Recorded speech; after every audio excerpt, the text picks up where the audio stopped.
So smart, which we are. I mean, you've spent a couple of days together, you know the level of intelligence in this industry. If we're all working so hard, he's waving. Paddy, Sam, is that a good thing or a bad thing? Too loud? Is that me or the... Don't stand next to the speaker. We're all so smart, like quite seriously, incredibly smart industry. We're all working so hard. You know how hard you work in DevSecOps, in cybersecurity. Why is everything so awful, is the question I have. At the end of this, I expect you'll have questions as well. I'll be available afterwards. I'm sticking around for at least a couple of hours. My contact details will be at the end. All references will be blogged. I was hoping to do that in advance. I will do that over this weekend. Of course, it's being recorded and so on. All media that I show is owned as copyright. If it's uncredited like this, it's probably, unless I've forgotten, it's probably Pixabay, the wonderful online website. So we've had a lot of technical talks over the last couple of days. This is something different. This talk is more of an investigation wall. You're familiar with the idea, you've seen the detective dramas, the crime dramas.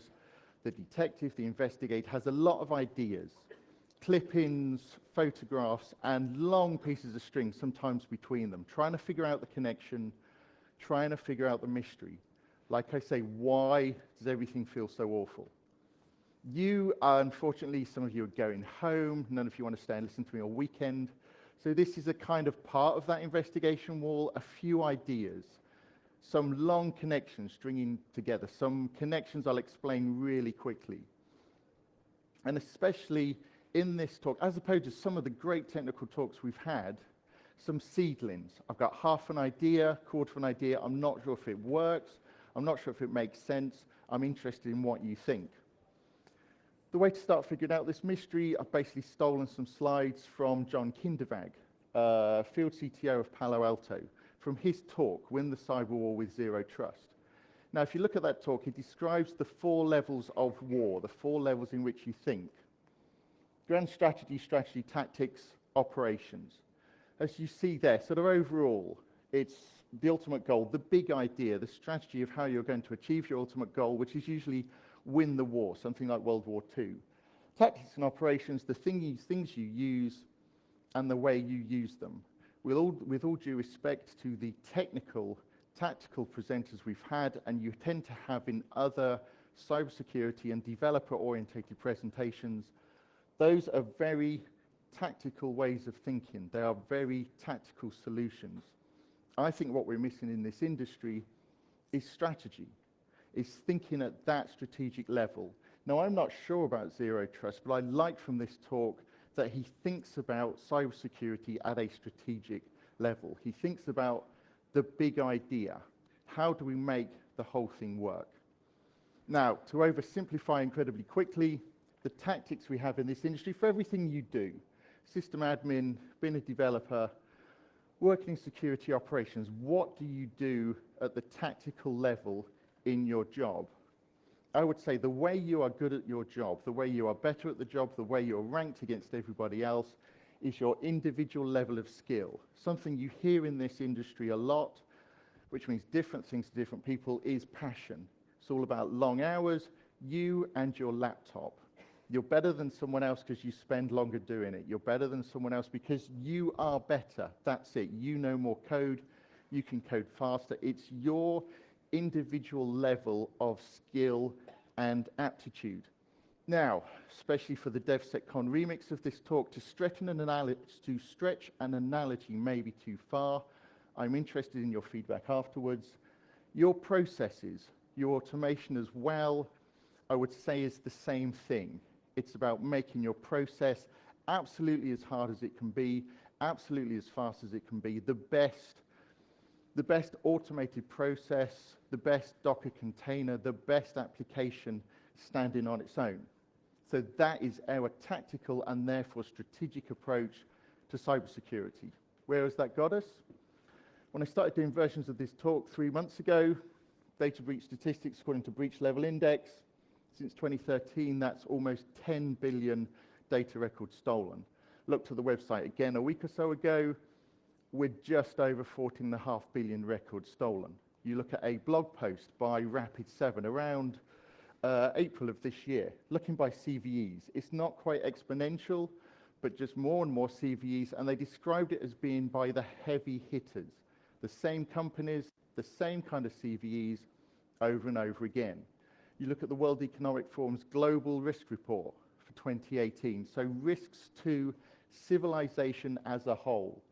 Up there in the top right, you've got climate change, you've got global weather events, so thousands of years effect on nature represents the cross-reference of likelihood to impact at the top right.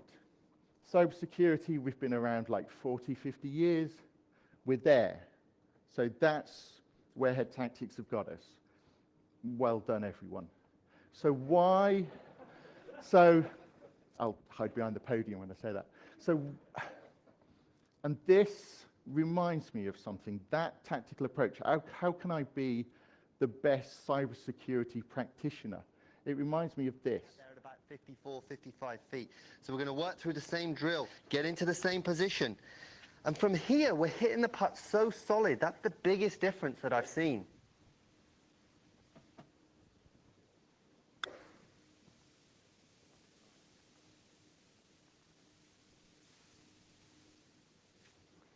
Does this feel like your day job?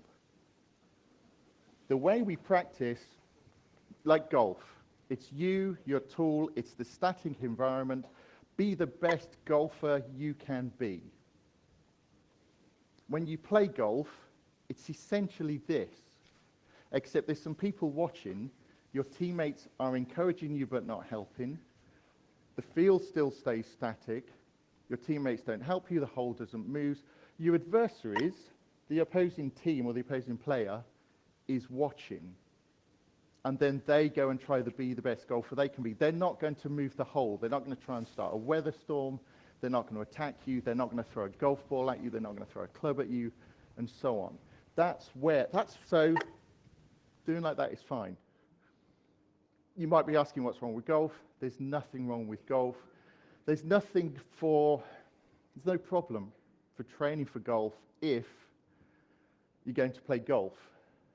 You look that happy if you've trained for golf and you play golf. And I think we've got golf-like tactics. It's be the best cybersecurity practitioner I can be, which is somehow then created like an emergent strategy of be the best cybersecurity practitioner I can be. But I think we're trying to play conceptually the wrong sport.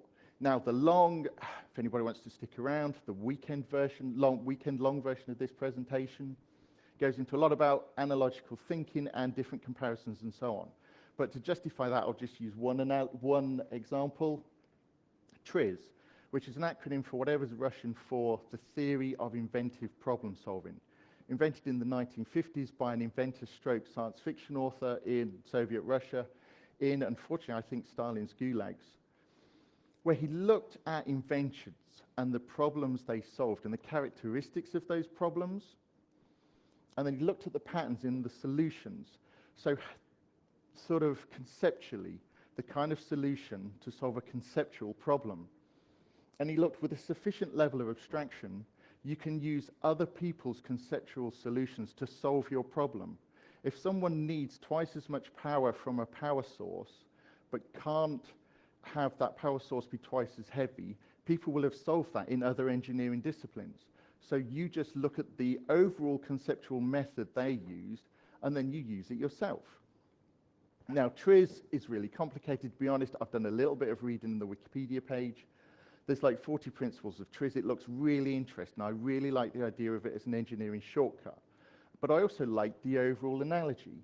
You've got your problem, traditional approach, you just keep thinking about your problem in your context, and you get to a solution. Instead, look at the conceptual problems in the world that are like yours. Look at how people have solved those problems. Stop trying to bang your head through that wall. And overall, to be honest, I don't know if it's age. I don't know if it's the people I know in the industry.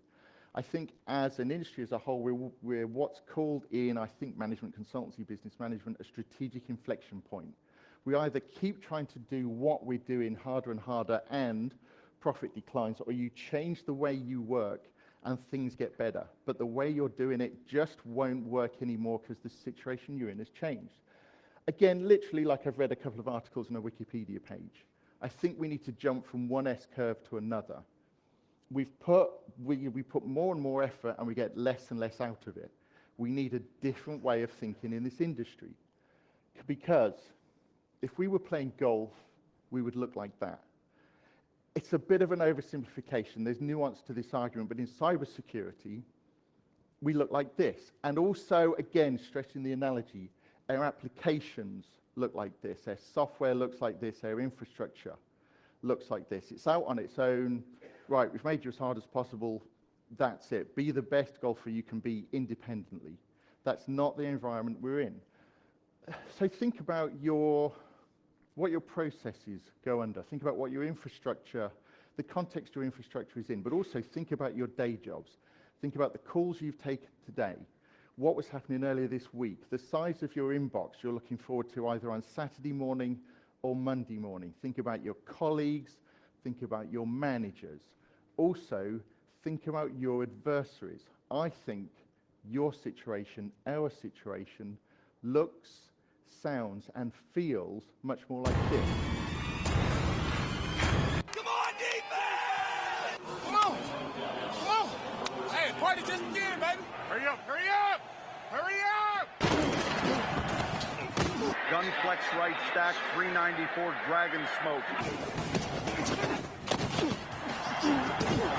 Kill turbo sucker right. Hurry up!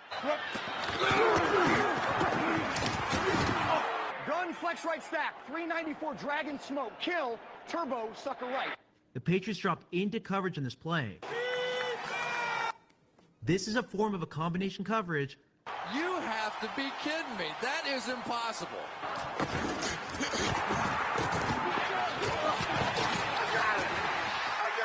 We know our assignments.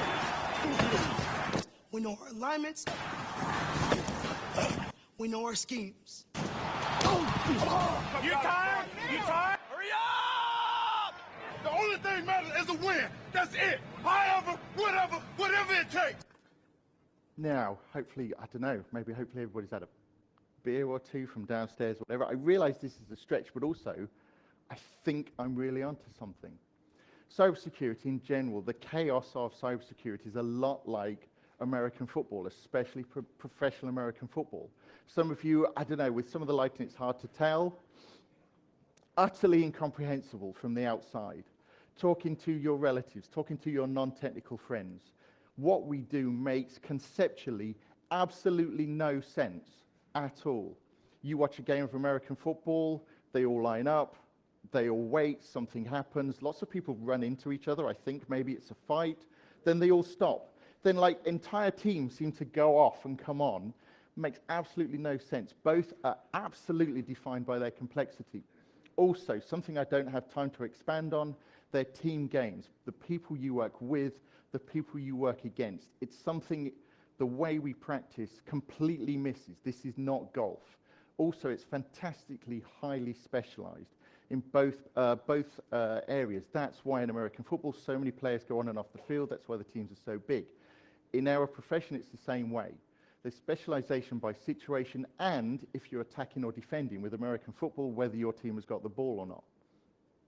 Also, I mean, it's a fight over territory more so than any other sport, also more so than any other sport, offensive and defensive playbooks, literally the same terminology that we use. I mean, talk about instant response playbooks and so on. Also the same terminology, the same philosophy, the same methodology as conflict, as a traditional military kinetic conflict. I think also there's a lot to learn from the military, there's a lot to learn from them with regard to logistics, strategy, tactics, and so on. I'll be bringing that in a little, especially war gaming, war studies, military modeling. There's a lot that we can learn from that and apply to our industry. So, what can we learn from football? And more importantly, who can we learn it from? As I said with Triz, find someone who's solved that problem already, who's best in this weird, complex situation. Now, an American football team is so big, You've got so many players, as I say, you've got an offense, the team that comes on the field when you've got the ball, the defense, the team that comes on the field when you don't. So I think we should pick a defense because we're defenders. I think we should learn from arguably the best defense. Therefore, I picked the Legion of Boom, the name of the Seattle Seahawks defense from 2011 to 2017. Mainly, it's cornerback Richard Sherman, free safety Earl Thomas, and strong safety Cam Chancellor. But the term kind of encompassed everyone over this time, because from 2012 to 2015, the whole point of an American football defense is stop your opponent scoring points. The best team for that for 4 years straight, which is an NFL record, was the Seattle Seahawks team. Now, unfortunately, the guy in the Packers shirt, I think he's downstairs. I know there's a damn Patriots fan around here somewhere, and I see a few knowing smiles around the crowd. So there's lots of other sports arguments. Glad to have them later. But for now, what can the Seahawks teach us, and the philosophy of their head coach, Pete Carroll? In your terms, the first lesson to take from him is what we would call shift left your conflict. For Pete Carroll, it's practice is everything. Part of his overall philosophy, win forever, which is literally what we want to do in cybersecurity, is practice is everything. Practice is as important as playing the game. Because the thing is, an NFL team is so big, these are all the players listed in white, that you've got a first string and second string team here, which means your second string defense can play your first string offense, and your second string offense can play your first string defense. And that means your second string squads can imitate whichever team you're due to play that Sunday. The idea of a scout team. So you're up against the Oakland Raiders on Sunday. You wear their shirt numbers, maybe even go as far as wearing their uniforms. You use their plays, you use their play calls, you use their formations, you try and imitate them. So by the time you're playing the Oakland Raiders on Sunday, this is not the first time you've played the Oakland Raiders. As well as studying film, you've played against them for the last 6 days. So it's just a continuation of what you do. And this brings me to a concept from military studies, a concept that this is literally the only slide on the internet that I'm hoping to make much more known, because it's from Matt Caffrey. It's called the Caffrey Triangle. He's been studying wargaming for like 30, 40 years. In military simulations, the problem they have with a military red force, someone running an exercise, is they'll be down here in this triangle, stimulate the game objectives. Completely, basically, we've bought some new tanks, make them look good, die on command, justify the $300 million we spent on an aircraft carrier. Penetration testers, cybersecurity practitioners, as part of a red team, as part of a red force in general, are arguably up here. Win at all costs, show all possible vulnerabilities, is the way penetration testers, is the way they try to be, when actually I think what we need is down here much more. Follow doctrine, imitate your opponents, because your opponents are the ones you're going to face. It's not like American football, it's a single team, but you know it's a bunch of adversaries with a set of TTPs, techniques, tactics, procedures. That's who you're up against. You're not up against everything capable, you're not up against everyone capable of everything. Which reminds me, of course, of Adam Shostak, presentation he gave at BrewCon. And he said one of the many traps he listed with regard to threat modeling, which is essentially automated or manual practice against your systems, is doing it at the wrong time. From a Pete Carroll point of view, practice is like the game. You practice as hard, you hit each other as hard, you hit your own team as hard, and everybody gets better. You be the best player you can, so your teammate can be the best they can, so you have to get better, so they have to get better. In the same way with threat modeling, start right at the beginning. You do it, completely shift left. I mean, the presentation we had yesterday, Stuart showing, we can do this at speed and scale. It's not easy, but we can make such a difference if you shift left. And this is what everybody else does. This is how militaries train. This is how sports teams practice. It should naturally come to a set of people in that kind of conflict situation. Now, how do we define this kind of threat modeling? There's a good presentation you should watch from B-Sides Las Vegas earlier this year. MITRE's describing their attack framework, which stands for Adversarial Tactics, Techniques, and Common Knowledge, by Katie Nichols and John Wonder. And what they say there, what the attack framework gives you is the language to communicate TTPs and behaviors. You can describe how your opponents think and what they do conceptually. It's not just IOCs, it's not just IP addresses, it's not just hashes, it's actually the way they go against you. So it allows us to compare groups, it gives us a common language. Now, this is a long string across my investigation wall. This reminds me of the RAND report from 1991, the base of sand problem. Really interesting report. Basically, military modelers, war gamers, simulators, people as part of that billion-dollar industry looked at their entire industry that analyzed military affairs and basically said, we're all doing it wrong. Had the guts and the courage to say we're focusing on the wrong things, we're being too much focused on technology, too much on statistics, not enough on concepts. A great example from this, and I'm paraphrasing, is this footnote which says battle outcomes have historically borne no relationship to the raw force ratio. It's not just who's got the biggest army, it's not just who's got the most resources. What matters is the ratio of effective forces.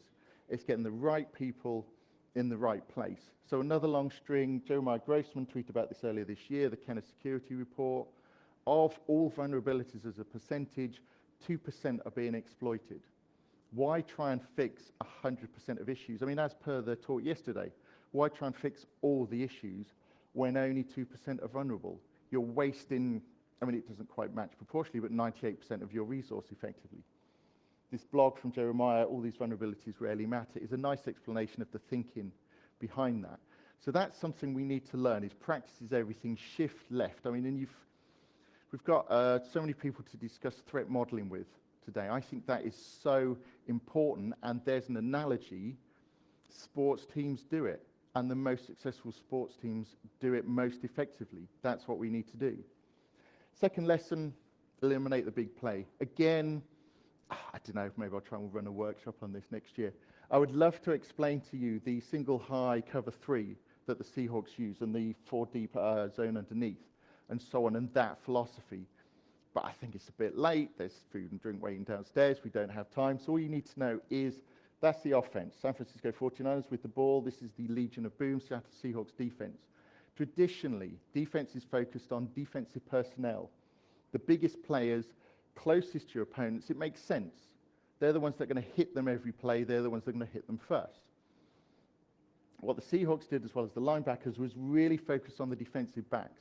That's your last line of defense, especially the position that Pete Carroll played in college, the free safety. Now this, I mean, the colors match up more by accident than design. Reminds me of the NIST cybersecurity framework. You identify, protect, detect, respond, recover. Now, to be blunt, I'm so old. I worked in security operations before it was called security operations. When it was this, identify, protect, dead. They've got in, oh, everything's over. Slowly but surely we've realized, no, this is all as important, if not more important. It's the whole thing. You protect, so then you've got less to detect, but also you detect because your protection is not 100%. And we've finally learned to stop doing that. Which then look at American football. Again, you have a drive, you have a set of plays to gain yards, to try and get in a position to score a field goal or a touchdown, to score points. You lose the game if your opponents score more points. You don't lose the game if your opponents get more yards. The yards kind of don't matter. So you eliminate the big play. You stop your opponents scoring. It's not all about who gains yards. In the same way, looking at a presentation from Adrian Sanabria earlier this year, I think RSA 2018. The way we used to think was, that's it, you've been owned, and somehow magically all exploits take 1 millisecond from initial compromise to data exfiltration, when actually it's this, and whichever version of the cyber kill chain you want to use, whichever you prefer, whichever is suitable, there's all these steps your attacker needs to go through. There's all these opportunities to stop your attacker. And all those steps, which is illustrated by a useful concept from Sunil Yu, RSA Conference 2016, the Cyber Defense Matrix, where basically he's taken those 5 functions from the NIST cybersecurity framework and cross-referenced them with assets. And the important bit here is left and right of boom. left is in green is pre-event structural awareness before you get exploited, but as important, post-event situational awareness. When you know you've been compromised, but you've only been in, it's only the initial compromise, the kill chain still has to be stepped through, you can do something about it. Now what Sunil U does is really interesting. I'm whizzing through it quickly. Taking all the asset classes, all the different types of assets, taking all the functions, basically what they do within that cybersecurity framework, and then looked at the enterprise security market segments and mapped them between the two, and you can see where there are and there aren't market segments. So what he did, and this is a couple of years old, so it's slightly out of date, he's taken all the security products and figured out what assets they protect, he's figured out what function they do, and cross-referenced the two. So you can basically see where products work, where they don't, where vendors are selling, where they're not. What's interesting, especially at here, DevSecCon, is that big white gap there. Now, unfortunately, I missed a couple of talks because I made a point of talking to the vendors, because actually there's a couple fit in there, but there will be a couple. I think Contrast and Sysdig, for example, arguably fit in that gap, but still, compared to the protect column, and if you ignore the protect column and users cross-reference with detect, there's an opportunity there for us to do something. There's an opportunity there for either products or automation or bespoke scripting or whatever, because as I say, your adversary has to step through that entire kill chain. And detect, respond, recover, we've realized, is as important, because I've been saying cybersecurity, we don't work in cybersecurity anymore, none of you do.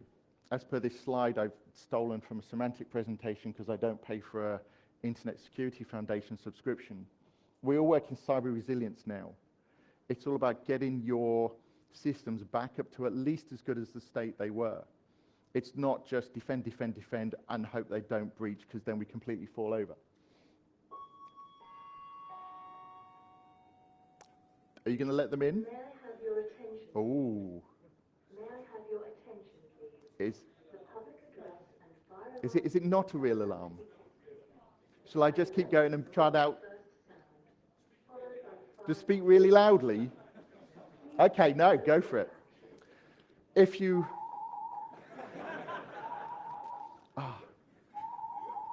How long does this last for? Does it stop? It does stop. All right, no, then I'll keep going. He says, The test is now complete. I like that. That was, of course... Oh, I'll be talking to main reception later about that one. All right, no. Anyway, yes, so we work in cyber resilience. Really good blog post on this, which is now ingrained in all your... I like that way of waking up the audience, ingrained in all your memories. Nothing to sneeze at from NCSC, who've been publishing some really great stuff recently. If you want to understand the concept of cyber resilience, really good, and also analogies with health, and I'm into using analogies to explain their concepts. Also, we were in cyber resistance, we're now in cyber resilience. A really good blog post, not the name of the company, just the name of the blog, Black Swan Security, written by Phil Huggins.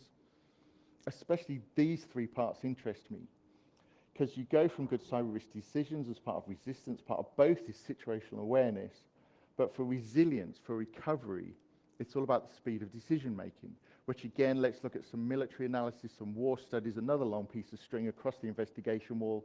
Of course, brings us to John Boyd, US Air Force pilot, 1960s, 1970s, I think 1950s, Korea and Vietnam. Came up with the concept of the OODA loop, observe, orient, decide, act. You start at the top, you start at the green arrow, you go around that loop, figure out your situation, figure out where you are, where your adversary is, you then decide what to do, where you then act, and the whole point is to go faster than your opponents. That's especially difficult in our situation because the attacker goes first, so their OODA loop starts by the time we start ours. So you've got to be faster than them. To me, there's two ways of doing that, because the way to win this kind of modern complex conflict is to outthink them faster than your adversary. One way, I mean, as discussed yesterday, is automation. Is just go through your OODA loop so fast, you're vulnerable and not vulnerable before your opponent has even seen that a vulnerability is possible. Second way brings me to the last lesson to learn from the Seattle Seahawks. which reminds me of this from, I have a very connecty brain, reminds me of this quote from that Rand paper again. The evidence of history is that soft factors, command control processes, tactics and strategy are first-order determinants of both deterrence and war outcomes. Basically, who wins is your processes, your tactics, and your strategy compared to your adversaries' processes, tactics, and strategy, and their ability to execute on them. Which brings me back to the three main members of the Legion of Boom: Sherman, Thomas, Chancellor. So, Seahawks tackling video from 2015, a technique they've got called the shoulder punch. It's literally that. You knock someone over with your shoulder. You see Sherman coming in here. You can push the opposing quarterback out of bounds, but it's medically defined as a collision sport. Make the point. Have an impact on your adversary. Earl Thomas coming in from the right. Earl Thomas is 5'10", 200 pounds. But all that resource applied correctly. Rob Gronkowski, who takes longer to get up, is about 6'7", 270 pounds. But really, for the shoulder punch, I need to introduce you to number 31, Cam Bam Bam Chancellor. Bam Bam, yeah.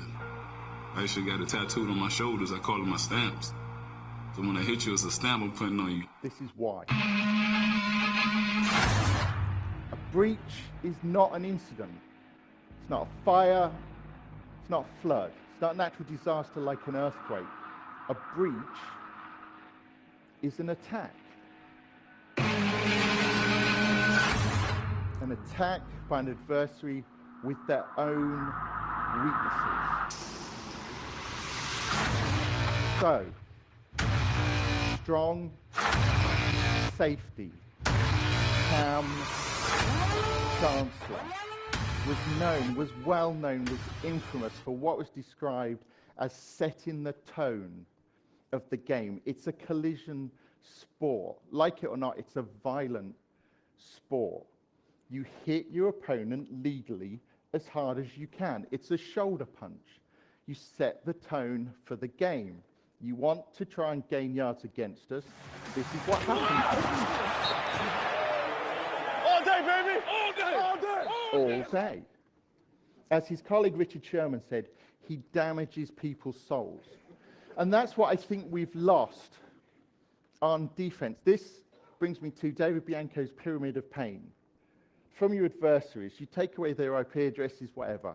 They'll attack you from some more.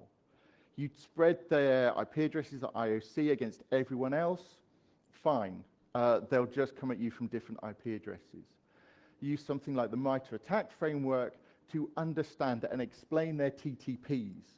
You figure out their TTPs, you share that with everyone. They now can't use that against all their targets. They have to rebuild the way they think, the way they act, and their entire tool chain from scratch. Now, the reason I think this is people entering cybersecurity fit into one of four Bartle's taxonomy of player types. The way people enjoy playing video games. Now, the socializers, the explorers, the achievers, we're not worried about. To me, it's the killers. In video game terminology, to be blunt, the arseholes, the trolls, the griefers. They like beating people, they like beating the game, they like messing up the game. Anyone with that mentality entering cybersecurity immediately goes red team, immediately becomes a pen tester, likes breaking stuff, likes breaking people, likes making developers look bad. They all go red team. We don't have that on blue team. I mean, Haroon Mir has been saying in keynotes for like the last 3 or 4 years, this is just one good example. But really, you watch any of them, we need more hackers on defense. And I think not only that hacker mentality, but that hacker attitude, that, to be blunt, that desire to hurt things, that desire to make your adversary look bad. I mean, as per Jan's talk yesterday, on defense, we, to be blunt, whinge all the time about users of the weakest link. Yet we look at our adversaries, we don't think about the humans on their side. It's all about technical competition. Yet there's humans on that side. And this, I was reminded of this watching the B-Sides Glasgow 2018 keynote earlier this year by Paul Median, where he reminded me, like Clifford Stoll, the cuckoo's egg, the first documented incident response exercise, I think. They're stole tapping keys on a modem line to slow the attacker down, but not to disconnect them, so they could slow them down, learn what they do, learn where they're coming from. Incident response started with deception. Now, you advocate deception, now people want to burn you at the stake. It's like, no, security by obscurity, we just don't do that. But I think there's loads of possibilities here. Samuel Shah's keynote from Black Hat Asia 2017, 7 Axioms of Security, Axiom 6. Best defense, be creative, give them something they're not expecting. Really good talk yesterday by Petco, yes. Darknets, honey tokens. Give them something not expecting, tripwires, the equivalent of a military minefield. That's what we need, that more malicious point of view. Also, Matt's talk yesterday, just on applications that fight back, and you want to speed up your OODA loop, if your application not only decides you're being attacked, but responds, and it's the same application, how fast is that? You're completely outpacing your adversary. And of course, with deception, they don't know that they've been outpaced or not. Really good talk from DevSecCon London earlier this year, Alex Davis, on just working together. This again, I mean, there's loads more to say. It's a team game. I mean, sort of Alex says, just work with others, share information, then everybody's working together. You've got all that knowledge, and also once your opponents make a mistake, everybody knows about it. I mean, I'm quoting from this talk from DevSecOps Munich earlier this year, but Richard Baitlick has been saying this since 2009. The way it has been is defender's dilemma. Once they've got in, we're dead, we're done. When actually, it should be the intruder's dilemma. Once they get detected once, everything gets burned. They have to start again. Loads of ideas. Gaslighting with honeypots and mirages from Kate Pierce, from Cisco. There's only slides for this, but it's really, I hope she gets a chance to present it somewhere where we can see it. It's genuinely, seriously Machiavellian. I mean, this is just, I just want to give you an idea of how many ideas there are we're not using, all the work that's got into this, and just all the possibilities there. Because we forget, this OODA loop is the way to win. Be faster than your opponent, but it's relative speed. You just have to be faster than them.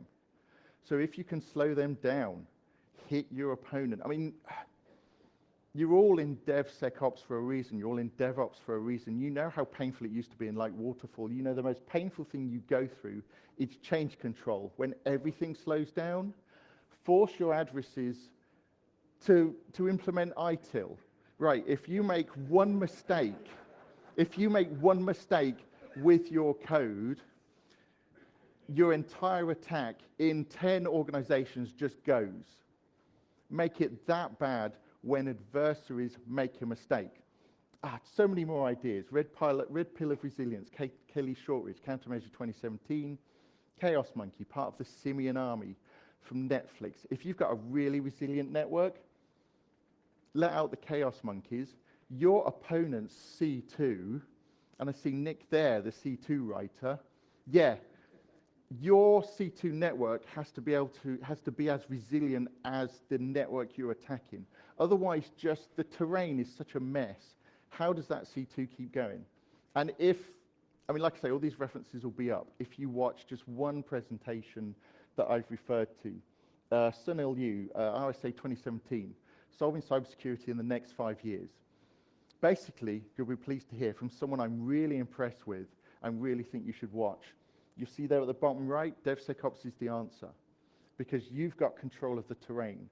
Your systems can be completely compromised and you just turn them off and on again, and they all come back up virtually. Or with all those deception ideas, as we say, attacker-aware applications, you divert the attacker to somewhere that doesn't matter, or somewhere where they keep attacking. So you learn their TTPs, you learn the MITRE attack framework to exchange their TTPs to everything else.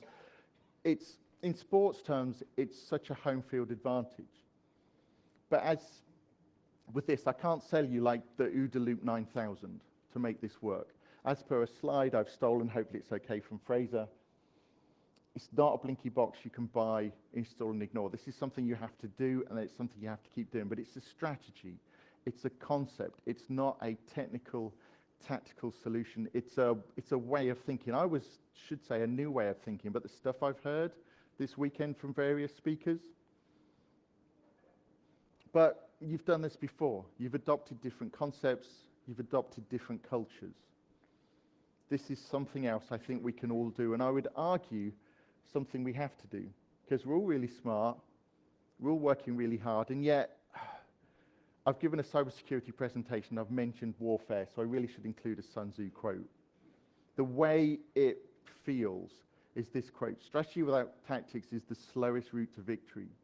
But tactics without strategy, which it feels like we have in this industry right now, in places, and I've heard a lot of good stuff this weekend, it's the noise before defeat.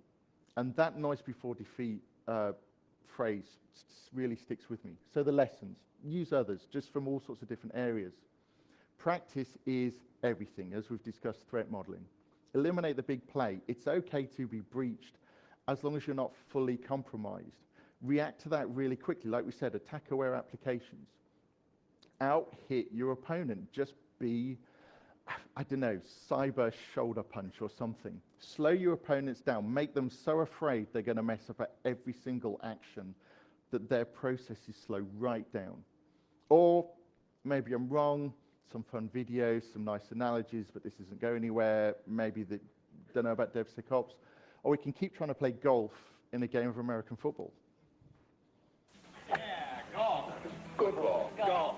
Now, football. Let's watch both. Miller Lite presents Full Contact Golf. Yeah! We're still on the first hole, Bob, and this is Davis teeing it up. Here's the drive. It is blocked! Brought to you by Miller Lite. If you can combine great taste and less filling, you can combine anything. Oh, he's got daylight going for the green. Here's the putt. There's the blitz. It's good! Yeah! Oh, Good beer. great taste, less filling. Can your beer do this? Fun to watch, but sometimes it feels like we're that golfer with the American football players on the field. I think strategically we can do a lot better.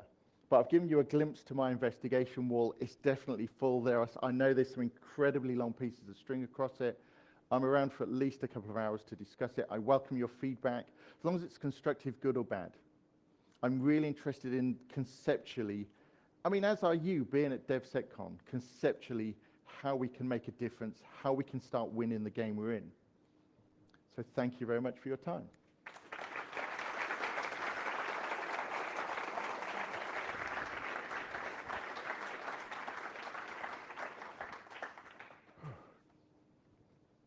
Questions afterwards? You've got stuff to do? Are there any questions? Oh, we have a question. Oh, the microphone's on its way. Any thoughts on legalizing commercial corporations' capability to respond with counterattack? With? Counterattack. With counterattack. Oh. Within your own network, yes. Counterattacking is massive. There's a whole, the Somme, 1916, the German soccer team, 1966, and conceptually, there's all sorts of explanations and justifications and reasons why counterattacking, your opponent is at their the attacker is at their weakest, so you should counterattack them. However, the whole defend forward idea from the American DoD idea, and just strike back in general, attribution, I would argue quickly, attribution is not good enough. Actually, if you look at my name and strikeback server on Google, I've been arguing against like proper strikeback for like over 2 decades. It's never been a good idea. So I think you make your own network so hostile and so weird, and so you make your attackers so unsure of what it is that you don't need to strike back, because attackers are just so afraid of wasting time or burning TTPs in your network, they just give up, or they get so slow, we just end up in some kind of normal fight where it's even. Whereas at the moment, it feels like we build a really strong castle and then just watch it slowly but surely get knocked down. Any more questions? No, and I'm glad we're saving the sports arguments for later. Thank you very much.